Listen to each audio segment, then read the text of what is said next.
Hey there, it's Jenny, and I am here today to share with you how I planned this week. I am using the largest hourly soft bound Erin Condren planner I picked up off a buy sell trade board on Facebook. I have my sticky notes telling me what's going on this week, and I'm going to use a couple of Cocoa Daisy Cactus Moon sticker kits. We are headed to Arizona this weekend, and so I thought all of the beautiful cactus and succulent imagery would be perfect for a trip to Arizona. I'm starting in the lower left, right hand corner, excuse me, and I'm going to do my classic layering. I put down a background sticker, and now I've got the anchor, which is that text, and then the accent is that washi strip. I am just moving down the text sticker. It just wasn't, they didn't work well together. They needed to be closer together. And I love it. I love the contrast of the bright, dark blue against the background of the paper.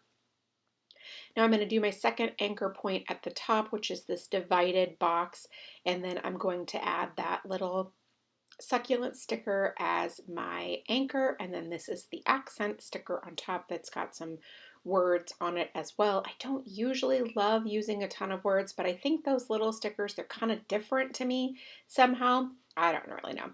Now over on the left-hand side, I'm using that dark blue sky background to bring the dark blue over to the right-hand side of the page.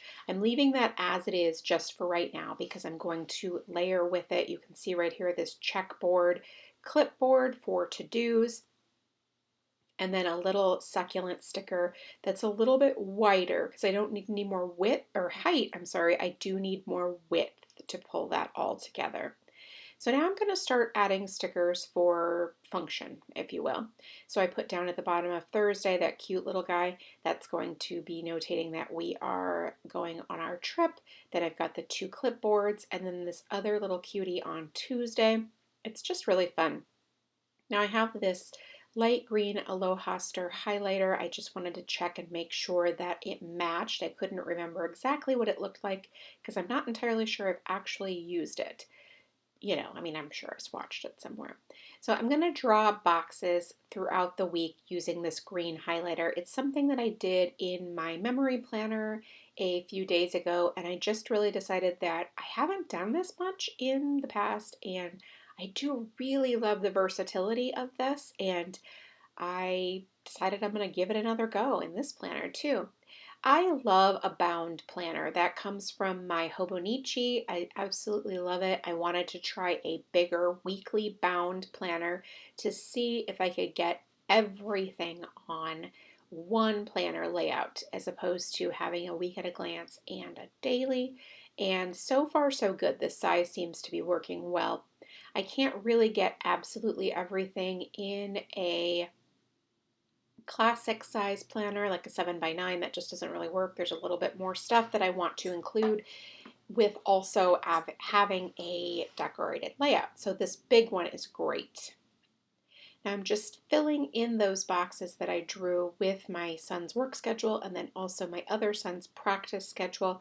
This is perfect because then I can see everything all at once. Now don't get me wrong, I'm still a daily lover, so I don't know that this actually will replace my daily or not. I'm just giving it a try. I purchased it very inexpensively from someone else, and so I am enjoying trying it out. I am now adding another box for my son's baseball game. And as I talked about the other day in my memory planner, I love having the versatility by drawing my own boxes. I can make them exactly the size that I need.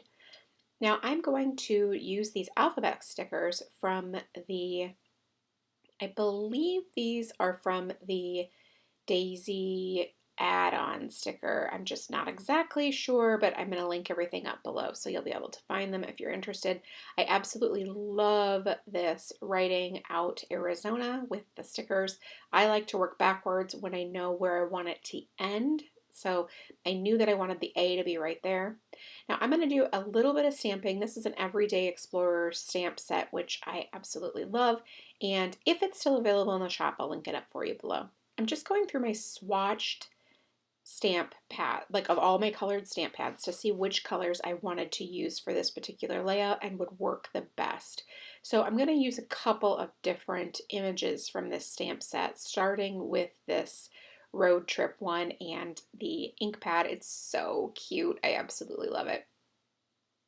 And it turned out great. I love the colors in this kit, the pastels, just the wide range of them, and then the dark navy blue. It's so pretty.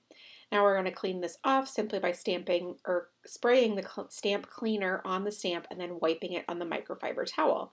Now I'm going to stamp another little stamp up in Monday morning, and I'm going to use the Stamp Market Blush ink cube or ink pad, I'm sorry, to get that up there.